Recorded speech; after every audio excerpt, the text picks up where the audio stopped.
सामाजिक स्तरीकरण को देखेंगे। सामाजिक स्तरीकरण आप सिंपल में ये समझिए कि देखिए, समाज में विभिन्न व्यक्तियों के पद अलग अलग होते हैं, कोई ऊंचा, कोई नीचा, कोई बीच वाला, कोई और ऊपर, कोई और नीचे।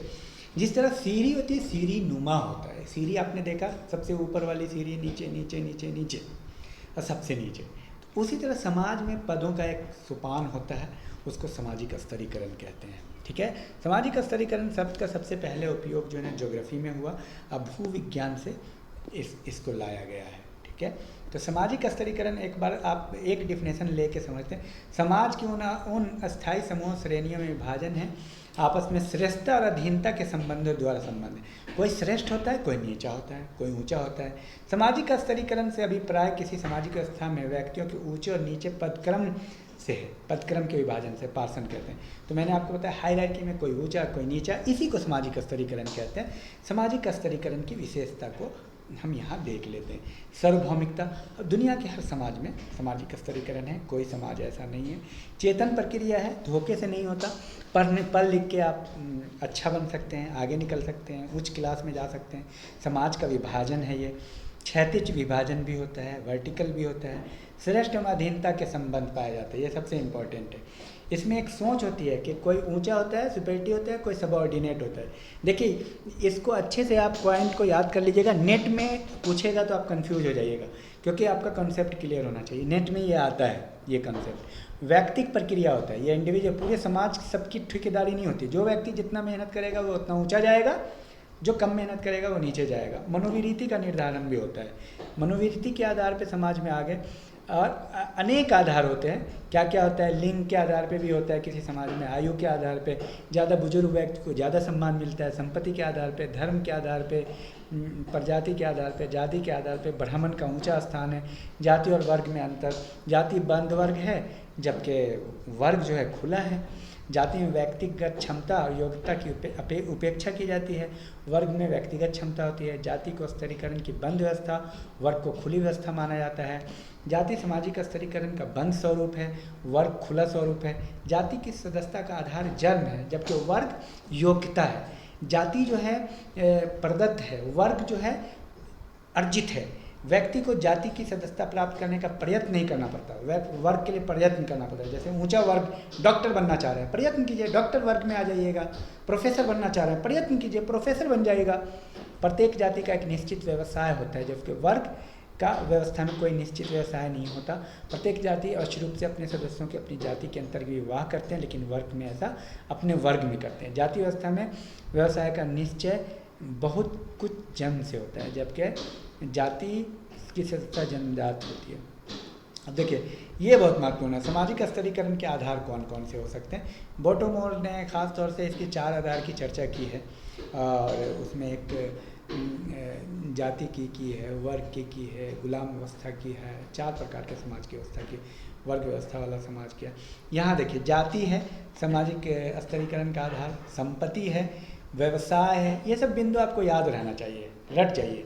लिंग है, आयु है, प्रजाति है, धर्म के आधार पे भी स्तरीकरण होता है, राजनीति के आधार पे भी, कोई बड़ा नेता, कोई छोटा नेता, कोई ऊंचा, कोई नीचा।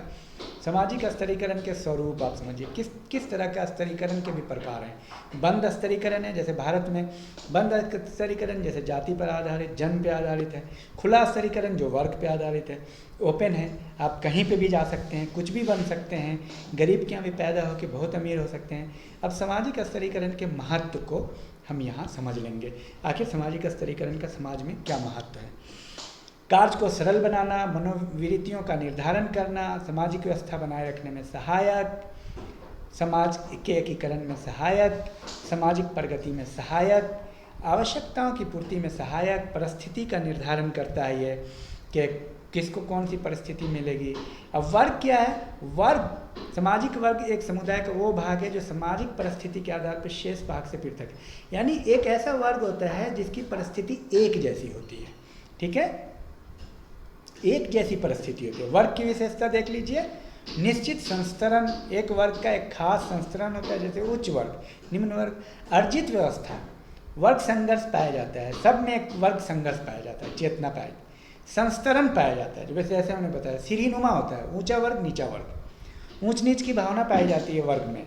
सामान्य जीवन है, जैसे मान लीजिए एक क्लर्क है और क्लर्क के सामने फिर डीएम है, तो ऊंच नीच की भावना है। आर्थिक आधार की महत्ता, खुलापन और उतार चढ़ाव होता है, अजीत सदस्यता होती है, वर्ग की अनिवार्यता जरूरी है, कम स्थिरता होती है, कोई किसी भी वर्ग को बदल सकता है अपनी योग्यता के आधार पर। वर्ग में भी उपवर्ग होते हैं। जीवन अवसर है एक प्रकार का। जीवन अवसर की बात कौन करते हैं, क्वेश्चन आता है नेट में। मैक्स वेबर बात करते हैं लाइफ चांस की, मैक्स वेबर क्वेश्चन आता है।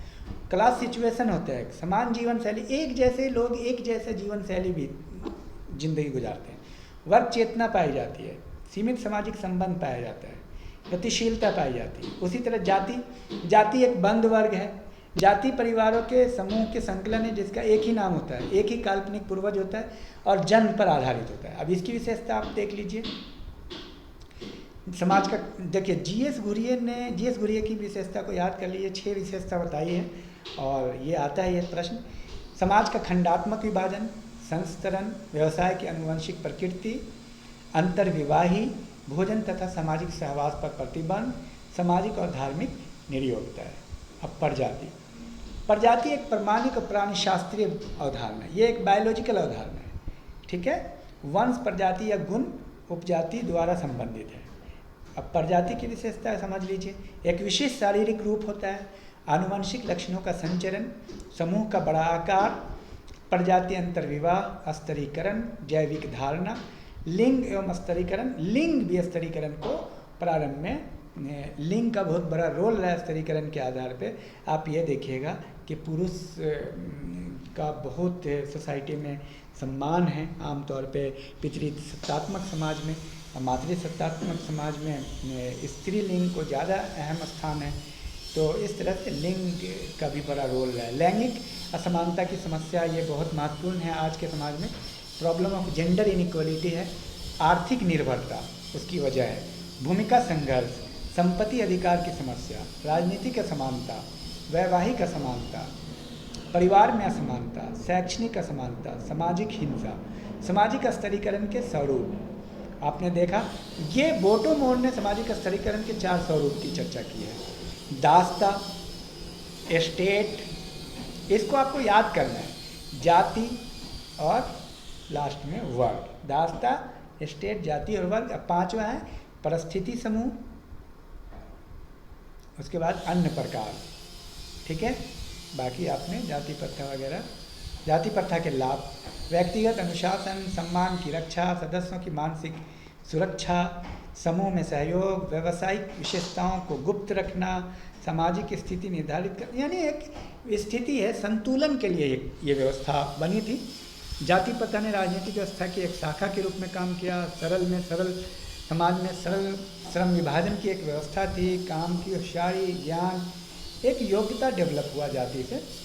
जाति प्रथा से हानि, जाति प्रथा के कारण अधिकार, उपकरण और महत्वपूर्ण कार्यों को प्रोत्साहन नहीं मिलता। हिंदू समाज को छीन बनाना, अनेक सामाजिक समस्याओं का कारण है जाति, जैसे विधवा विवाह, बाल विवाह, कुलीन विवाह, ठीक है।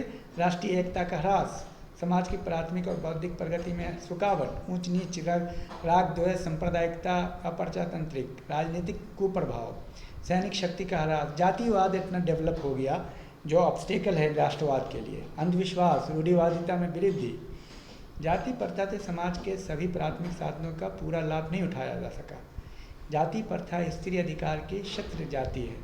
निर्धन और निम्न जाति के लोगों का शोषण है, झूठा अभिमान पैदा करता है। तो इस तरह से कुल मिला के हम लोगों ने काफ़ी जाति की विशेषता पहले भी चर्चा हो चुकी है। जीएस घुरिये के 6 विशेषता, समाज का खंडात्मक विभाजन, संस्तरण, व्यवसाय की अनुवांशिक प्रकृति, अंतर्विवाही, भोजन और सामाजिक सहवास पर प्रतिबंध, सामाजिक और धार्मिक निरयोग्यता। तो इसको आप जरूर याद कर लें। रिपीट हो गया है जाति और वर्ग में अंतर। तो कुल मिला करके हाँ, अब